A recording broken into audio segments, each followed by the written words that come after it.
헨리 8세의 이혼에 직면해서 토마스 모어는 지금처럼 이를테면 왜 그런 거 있잖아요. 뭐죠? 부정도 뭐 긍정도 안 한다 그런 말 있잖아요. 긍정도 부정도 안 한다. 뭐 그런 거 있습니다. 그런 태도예요. 그런 태도. 침묵으로 일관합니다. 그런데 놀라운 건 이 침묵이라고 하는 것의 의미를 토마스 모어도 알고 있고 헨리 8세도 알고 있어요. 토마스 모어가 침묵으로 할 때 이 침묵은 놀랍게도 영국 전체와 유럽 전체에 생각 있는 모든 사람들의 관심을 끌어당길 만한 엄청난 무게가 담겨 있었어요. 그러니까 침묵에 담겨 있는 도덕적 무게를 헨리 8세는 견딜 수가 없어요. 그래서 끊임없이 토마스 모어를 회유합니다. 제일 처음엔 부인을 보내요. 런던탑에 가둬놓고 부인을 보냅니다. 부인이 가가지고 이야기해요. 당신은 그동안 살면서 영국에서 제일 지혜로운 사람이라는 소리를 들었는데 도대체 바보같이 이런 런던탑에 박혀서 뭐 하는 거냐. 사랑스러운 자녀들이 있고 우리가 생각하는 당신의 정원에서 사람들이랑 이야기하고 그렇게 사는 건 어렵지 않다. 왕의 결혼에 대해서 한마디. 서약서를 쓰게 했거든요. 앤과 결혼하고 나서 앤이 낳은 자식이 적자이고 캐서린하고 나왔던 메리라고 하는 애는 이혼이 끝났으니까 이제 거기는 서자인 셈이다. 그거를 어기면 반역죄로 처벌한다라는 법령이 만들어졌어요. 그 법령에 서명을 하지 않았기 때문에 투옥된 것이고 투옥된 상태에서 서명만 하면 된다고 제인 콜트가 이야기합니다. 그러면서 빨리 여기서 벗어나가지고 당신이 좋아하는 명상도 하고 대화도 하고 그래서 하나님이 기뻐하시는 일을 많이 하라고 이렇게 이야기합니다. 부인한테 한마디 하죠. 집보다는 런던탑인 여기가 천국에 더 가깝다. 런던탑이 이렇게 높이 있으니까요. 부인 돌아갑니다. 그 다음엔 뭐 토마스 모어의 지인들을 죄다 보내요. 죄다 보내는데 토마스 모어가 굽히지 않습니다. 그리고 그 토마스 모어가 가지고 있는 도덕적 침묵의 무게는 점점 무거워져서 헨리 8세를 강박 상태로 몰아갑니다. 헨리 8세는 토마스 모어를 반역죄로 기소하고 여러 가지 논란을 벌여요. 무지하게 많이 논란을 벌이는데도 토마스 모어가 아까 얘기한 것처럼 14살에 영국 최고의 지성이었던 존 모튼이 하산하라 이런 말을 들은 사람인데 논리적으로 싸움을 해도 이기질 못해요. 그래서 한국과 비슷한 일이 벌어집니다. 기소한 기소 책임자인 검찰총장이 가발을 벗고 법복을 벗고 증인으로 나서요. 리치라고 하는 사람입니다. 리치. 근데 리치라고 하는 검찰총장이 나서서 어떻게 하냐면요. 자기가 토마스 모어를 런던탑에 면회 갔을 때 토마스 모어와 나눈 이야기가 증거라, 반역의 증거라고 내세웁니다. 그게 뭐라고 얘기하냐면 리치가 이렇게 말을 했어요. 만약에 의회에서 이 리치인 나를 왕으로 임명했다면 뭐 너는 나를 왕으로 인정할 거냐? 토마스 모어가 100번 양보해도 그런 일은 없겠지만 의회가 너를 왕으로 인정했다면 나는 왕으로 인정할 것 같다. 그러면서 머리가 좋으니까 이게 뭔가 꼼수가 있는 것 같거든요. 그러니까 바로 물어봅니다. 그러면 내가 리치 너에게 물어보마. 만에 하나 의회에서 하나님이 진짜 하나님이 아니고 사탄이라고 규정하는 결의문을 냈다면 너는 그 의회의 결의문을 따를 거냐 안 따를 거냐 이렇게 물어봐요. 그러니까 의회의 결의안이라고 해서 모두 다 따르는 건 아니고 따를 수 있는 것도 있고 따를 수 없는 것도 있잖아요. 그리고 의회라고 하는 것이 아까 얘기한 것처럼 이 당시까지는 오늘날 우리가 알고 있는 의회와 같이 견제와 균형을 갖는 게 아니라 일종의 왕의 집행을 도와주는 기부적 성격을 완전히 벗어나지 못했거든요. 그러니까 리치는 그런 얘기 하지 말고 도대체 왜 자네는 나를 왕으로까지 인정하겠다. 의회가 승인을 하면. 그런데 왜 왕의 결혼에 대해서는 도대체 그렇게 끝까지 반대하고 나서느냐. 이렇게 함정을 던져요. 예스도 아니고 노도 아닌 상태인데 리치가 말을 합니다. 왜 반대하느냐? 그 이제 말하면 반대자가 되는 거잖아요. 토마스 모어가 그 리치의 얘기를 듣고 나는 반대하는 게 아니라 냅두라는 것이다. 나를. 난 반대하는 게 아니고 냅두라는 것이다. 근데 리치가 위증을 합니다. 그래서 이때 반대한다고 나한테 얘기했다. 내가 분명히 들었다. 내가 검찰총장인데 거짓말을 하겠냐. 영국이에요. 영국. 한국 아니고. 그래서 리치가 증인으로 나와가지고 토마스 모어를 결국은 런던탑에서 반역죄로 모두가 찬성합니다. 모두가 11명의 그 대법관이 모두 찬성해서 처형을 하는데요. 그 마지막 변론에서 토마스 모어는 이렇게 이야기하죠. 리치의 저 이야기가 다 끝나고 선고가 다 끝난 다음에 법정에 최후 진술을 할 때 한마디 합니다. 내가 리치라고 하는 저 사람과 수십 년 동안 교류를 해왔는데 저 사람이 가지고 있는 성품이 어떠한지를 다 안다. 이를테면 하여간 뭐 부정적인 형용사를 다 갖다 붙입니다. 비열하고 남을 속이고 이런 성품을 내가 다 알고 있는데 그 리치에게 내가 여태까지 런던탑에 갇히면서까지 밝히지 않았던 내 내면의 모습을 보여줄 리가 있겠는가? 보여주지 않았다. 이렇게 말을 하죠.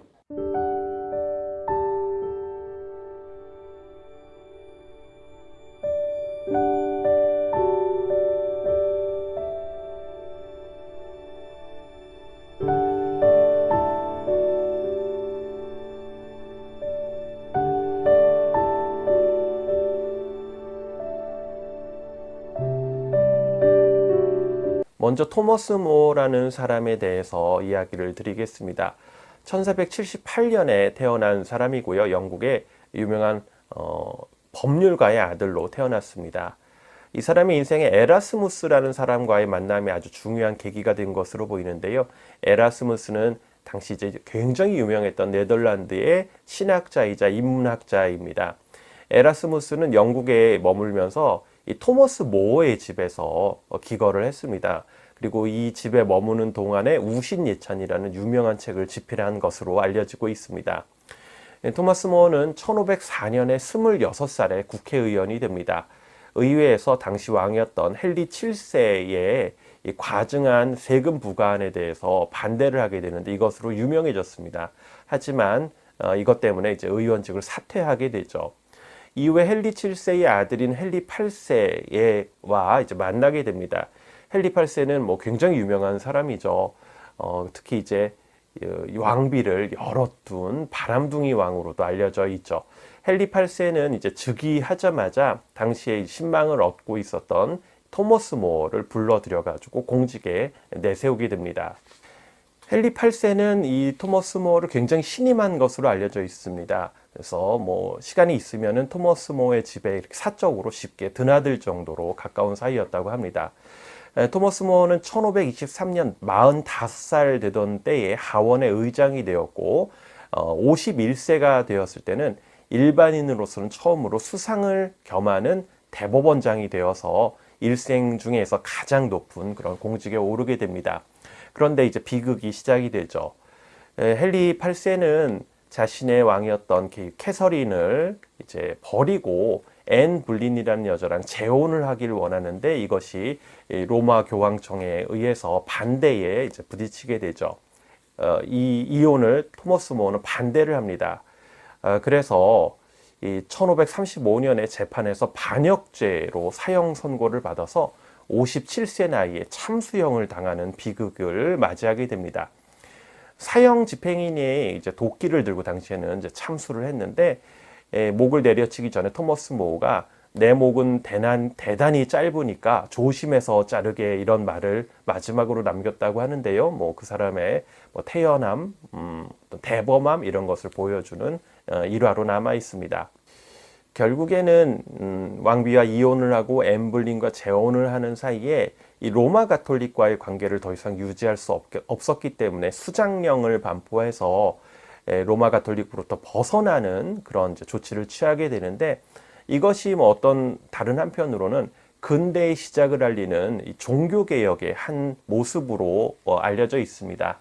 그렇게 생각을 하면 결국에는 이 종교개혁을 막은 게 이제 토머스 모어니까, 토머스 모어는 종교개혁이라는 어떤 흐름에 비춰보면은 반동적 인물이라고도 얘기를 할 수가 있겠죠. 하지만 로마 교황청에서는 1886년에 토머스 모어를 성인에 가까운 복자품에 올리고 1935년에는 성인의 반열에 올리게 됩니다.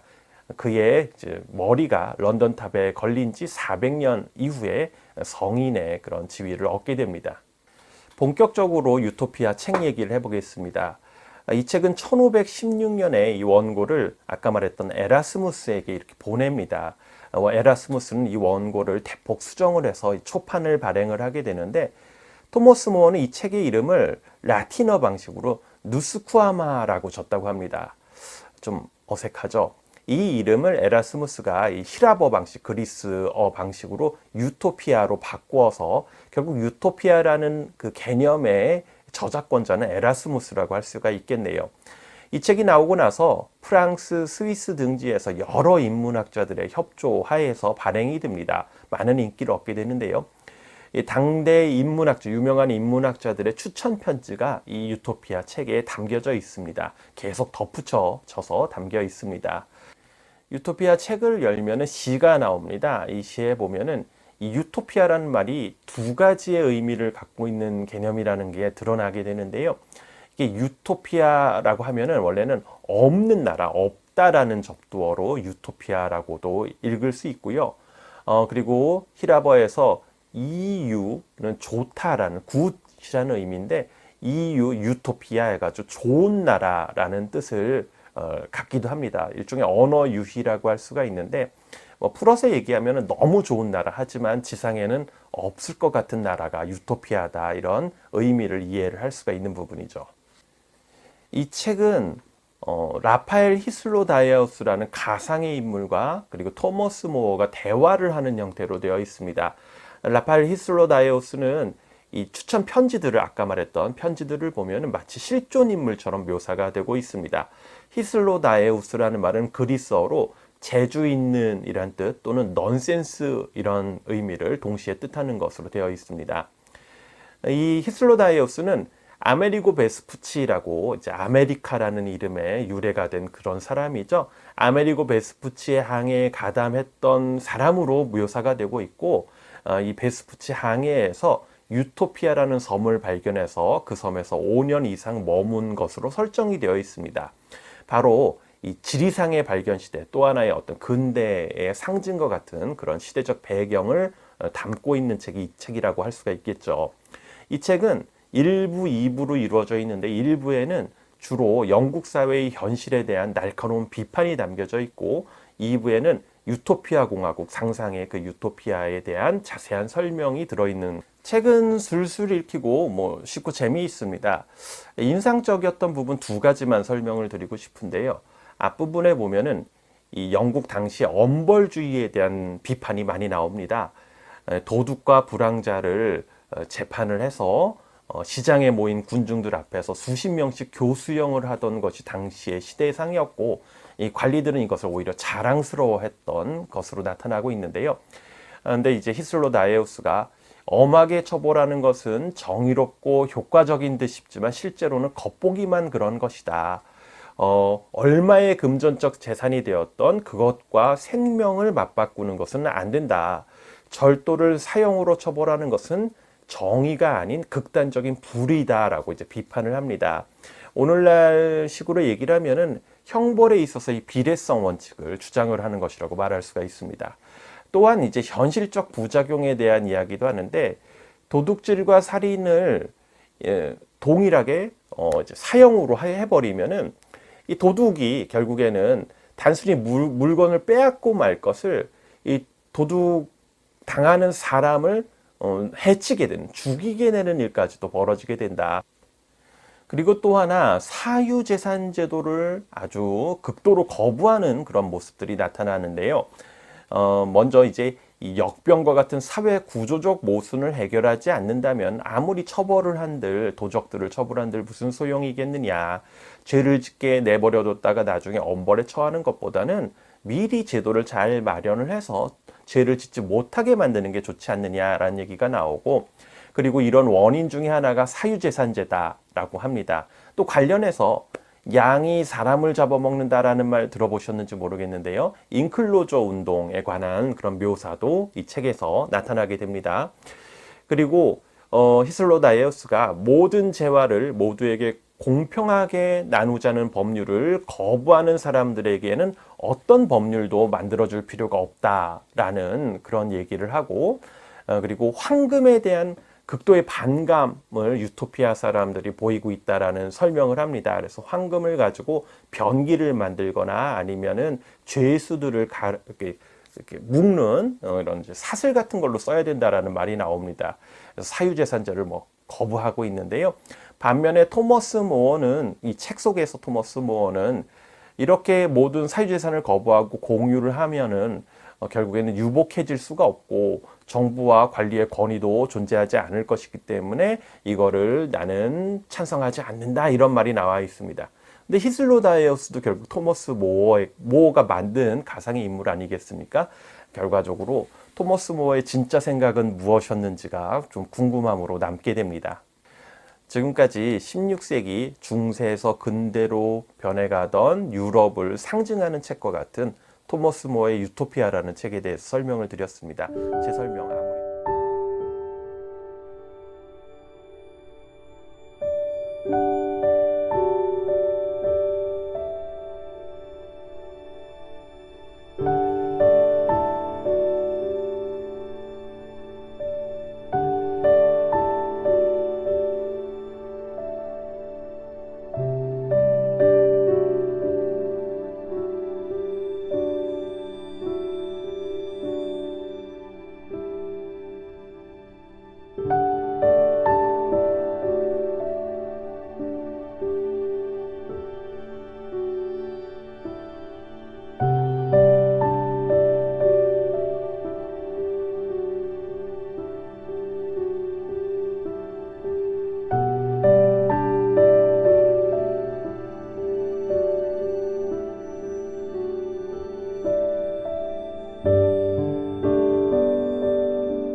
토마스 모어의 아이디어를 이해하는 데 중요한 것 중에 첫 번째가 뭐냐면, 생각해 보실게요.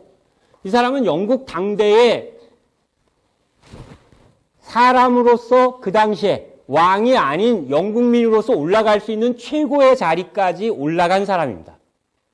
최고의 자리까지 올라갔음에도 불구하고 그 최고의 자리를 지킬 수 있는 무수히 많은 길이 있었음에도 불구하고 그 자리에서 스스로 내려왔습니다.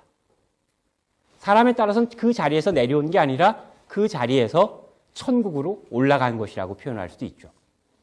그래서 그 이력을 잠깐만 보시면 어려서부터 똑똑했던 모양입니다. 이 토마스 모어가. 이 토마스 모어는 12살 때 존 머튼이라고 하는 이 당대 최고의 지성인이자 이 사람 역시 국무총리를 역임하고 캔터베리 대주교까지 올라간 사람입니다. 존 머튼 경우에 시동으로 올라가는데요. 시동으로 12살 때 들어갑니다. 근데 이때의 시동이란 플라톤이 데리고 있었던 네온 같이 이렇게 책 심부름시키고 이러는 수준은 아니고요. 이때의 시종은 우리 개념으로 조금 이해하면 조훈현이 일본에 바둑 배우러 가가지고 스승하고 같이 기숙하잖아요. 먹고 자고 같이 하면서 바둑 배우잖아요. 그런 겁니다. 존 머튼 밑에서 공부하고 기숙을 같이 하면서 이제 존 머튼이 불러주면 구술하면 쓰고 하는 정도의 역할을 하는 거죠. 그러니까 어떻게 보면 일본식으로 하면 의숙 같은 것입니다. 의숙. 요컨대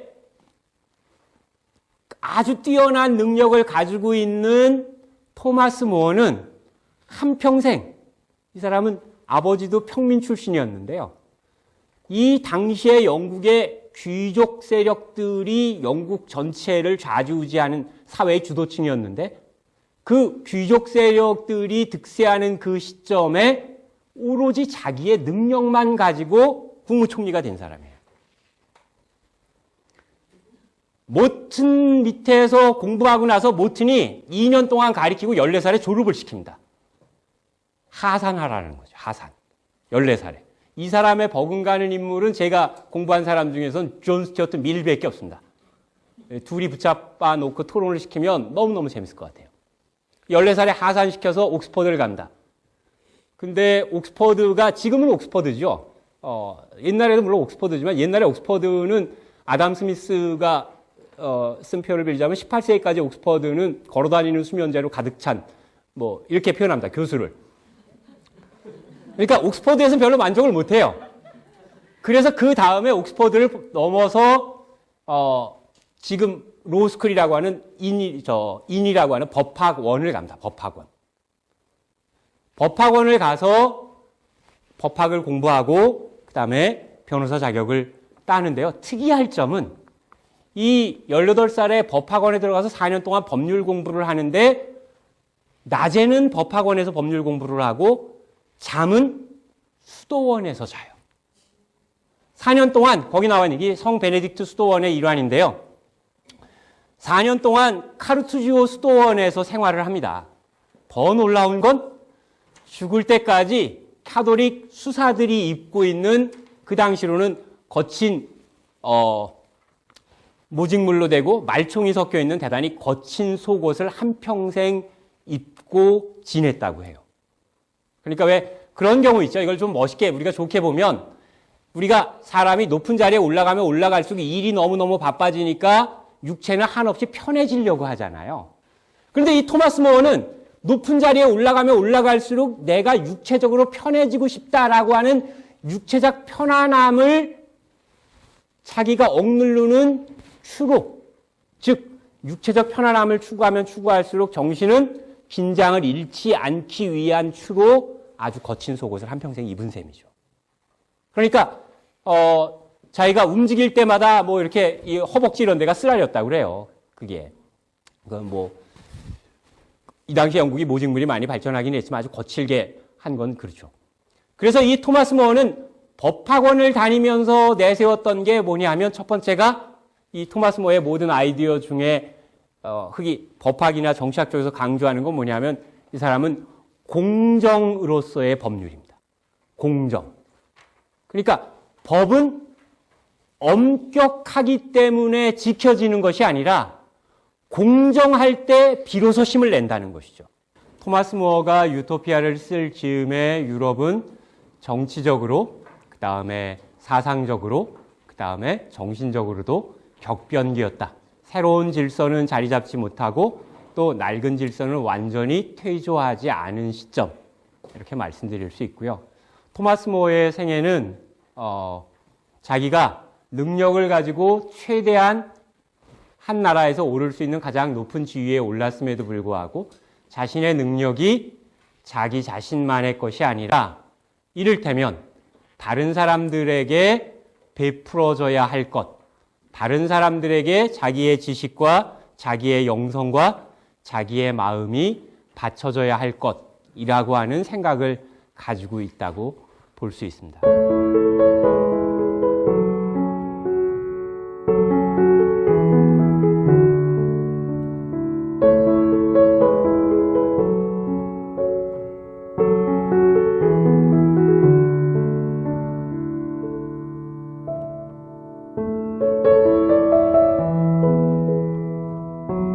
요즘은 유토피아라는 말이 널리 사용되고 있는데요.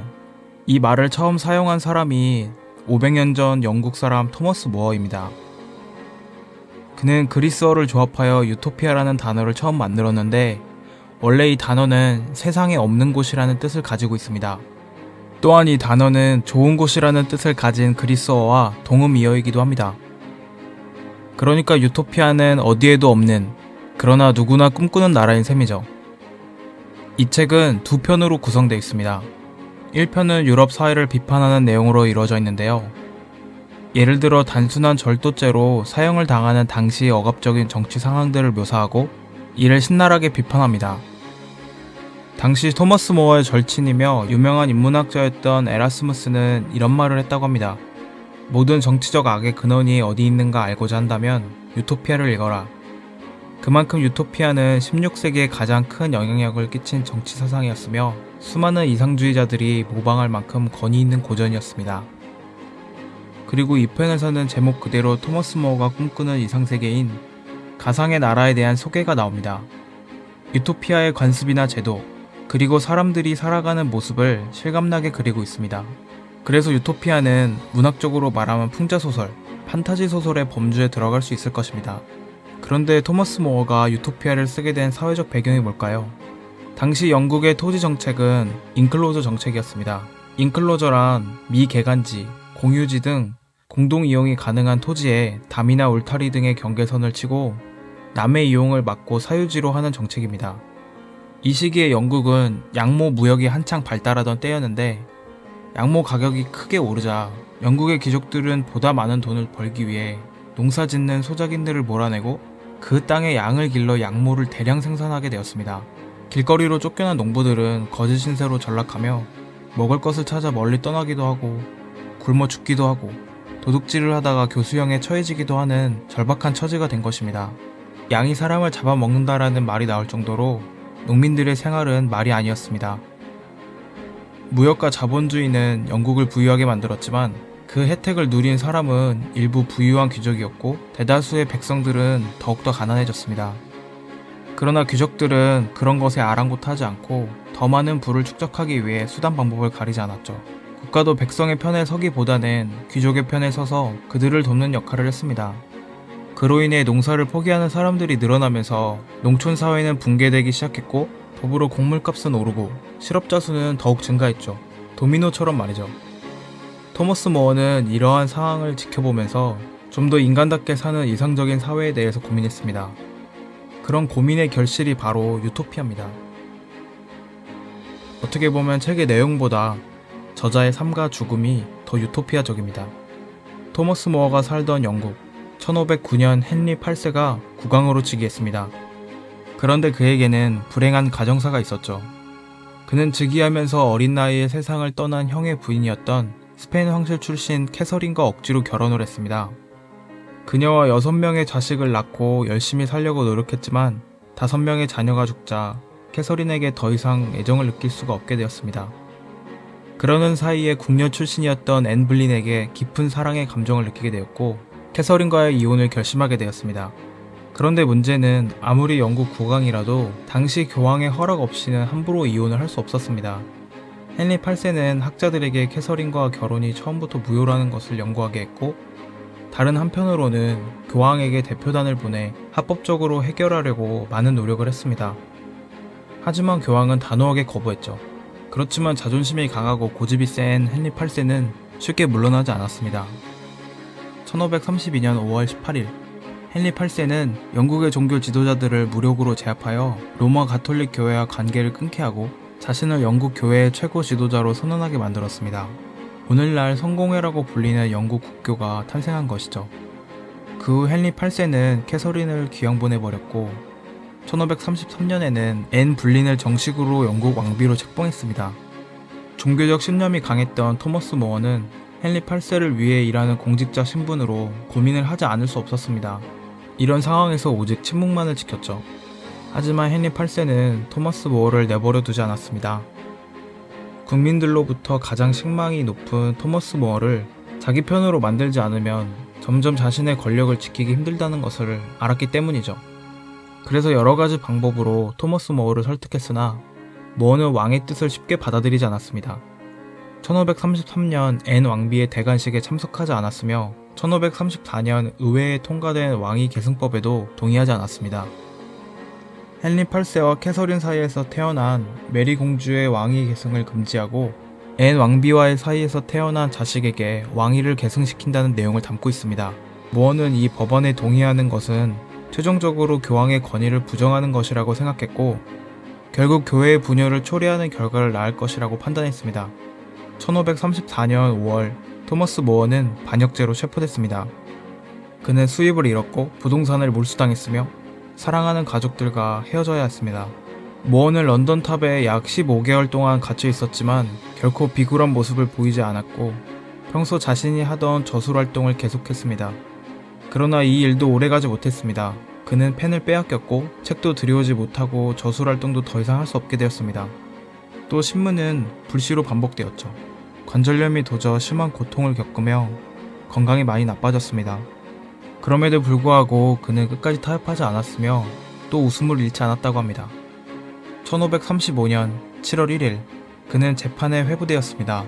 진실하고 충실한 신하는 이 세상 무엇보다도 영혼과 양심을 존중해야 할 의무가 있다라는 말을 남기고 자신의 죽음을 담담하게 받아들였습니다. 그리고 같은 해 7월 6일 단두대로 향했습니다. 그는 자신의 죽음을 슬퍼하며 눈물을 흘리는 가족들과 친구들에게 나를 위해 기도해 주시오. 나도 당신들을 위해 기도하겠소. 천국에서 다시 만나 유쾌하게 삽시다.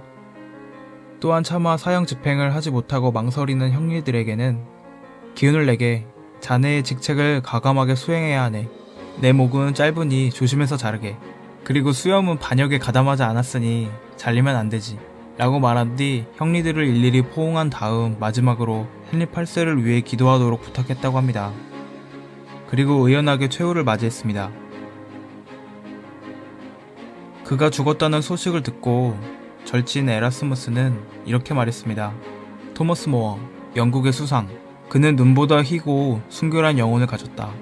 영국에서는 그가 가진 천재성을 과거와 미래를 통틀어 다시는 찾을 수 없을 것이다. 400년 후인 1935년 5월 20일 교황 바오 9세에 의하여 성인으로 토머스 모어가 추대되었을 때 모든 사람이 공감했다고 하네요.